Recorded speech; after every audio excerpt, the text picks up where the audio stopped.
ഡൽഹിയിലെ പാക് ഹൈക്കമ്മീഷന് മുൻപിൽ വിവിധ സംഘടനകളുടെ പ്രതിഷേധം നടക്കുകയാണ്. ഗൗതം ചേരുന്നു. ഗൗതം, അതിശക്തമായ ഭാഷയിൽ തന്നെയാണോ പ്രതിഷേധം അവിടെ നടക്കുന്നത്? ഡൽഹിയിലെ പാക് ഹൈക്കമ്മീഷന് മുൻപിൽ ഇപ്പോൾ ഏത് രീതിയിലുള്ള പ്രതിഷേധ പ്രകടനങ്ങളാണ് വിവിധ സംഘടനകളുടെ ഭാഗത്തു നിന്നും ഉണ്ടാകുന്നത്?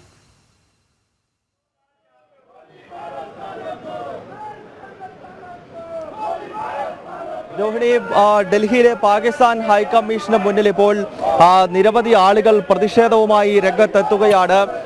പഹൽഗാമിൽ ഈ പാകിസ്ഥാൻ ഭീകരർ നടത്തിയ അതിക്രൂരമായ നിഷ്ഠൂരമായ ആക്രമണത്തിനെതിരെയുള്ള വ്യാപകമായ പ്രതിഷേധമാണ് ഇവിടെ നടക്കുന്നത്. നമുക്ക് ദൃശ്യങ്ങളിൽ കാണാം, ഭാരതത്തിന്റെ ദേശീയ പതാകയും ഏന്തിയാണ് ചെറുപ്പക്കാർ ധാരാളമായി ഇപ്പോൾ ഇവിടേക്ക് എത്തുന്നത്. ഇത് ഏതെങ്കിലും ഒരു പ്രത്യേകം ഒരു സംഘടനയുടെ ബാനർ പിടിച്ചുകൊണ്ടല്ല, മറിച്ച് മുഴുവൻ ആളുകളും ഡൽഹിയിലെ ദേശീയ ബോധമുള്ള ജനങ്ങൾ ഒറ്റക്കെട്ടായി തന്നെ തെരുവിലേക്ക് ഇറങ്ങുകയാണ്. പാകിസ്ഥാൻ ഹൈക്കമ്മീഷന് മുന്നിലേക്ക് ഈ പ്രകടനം ഇതുവരെ എത്തിയിട്ടില്ല. അതിന് മുൻപ് തന്നെ ഈ ഡൽഹി പോലീസ് ബാരിക്കേഡുകൾ വെച്ചുകൊണ്ട് ഈ പ്രകടനം അവിടേക്ക് നീങ്ങാതിരിക്കുവാനുള്ള നീക്കങ്ങൾ നടത്തുന്നുണ്ട്. കാരണം വലിയ വൈകാരിക പ്രകടനം ഈ പ്രതിഷേധക്കാരുടെ ഭാഗത്ത് നിന്ന് ഉണ്ടാകുന്നു. അതിനാൽ പാക് ഹൈക്കമ്മീഷന് മുന്നിലേക്ക് ഒരുപക്ഷെ ഈ പ്രകടനം എത്തിക്കഴിഞ്ഞാൽ പാകിസ്ഥാൻ ഹൈക്കമ്മീഷനിലേക്ക് ഇത് എരച്ചു കയറാനുള്ള സാധ്യതയുണ്ട്.